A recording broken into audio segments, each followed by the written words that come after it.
Pemirsa, seorang anak bisa bertemu kembali dengan orang tuanya setelah sempat hilang diterjang gelombang tsunami Aceh setelah 10 tahun yang lalu. Suasana haru dan bahagia pun menyelimuti kediaman warga desa Panggong, Johan Pahlawan, Aceh Barat tersebut.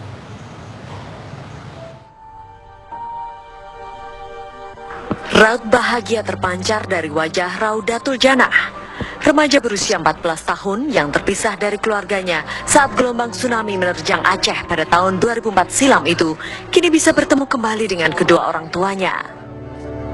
Saat peristiwa tsunami terjadi, Raudatul Janah masih berusia 4 tahun. Ia terpisah dengan sang ibu dan terombang-ambing di laut selama berhari-hari di atas sebilah papan kayu. Bocah kecil itu pun terdampar di Pulau Banyak, Aceh Singkil, dan tinggal di sana hingga berusia 14 tahun. Berbekal keyakinan putrinya masih hidup, Jamilah, ibunda Raudatul Janah pun terus melakukan upaya pencarian. Meski sudah tumbuh remaja, namun orang tua Raudatul Janah masih mengenali wajah anaknya. Jadi dia memang cerita memang di atas papan, memang kami sama abang berdua katanya. Tapi waktu udah dapat itu, saya tuh udah di pantai.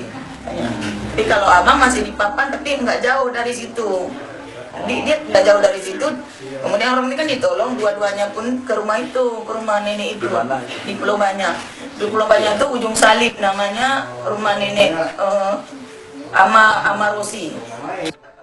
Ditemukannya Raudatul Janah mengakhiri pencarian panjang orang tuanya selama 10 tahun. Keluarga Raudatul Janah juga berdoa agar anak-anak korban tsunami yang hilang bisa ditemukan kembali. Dari Aceh Barat, Provinsi Aceh, Khaidir Azwar, TV One mengabarkan.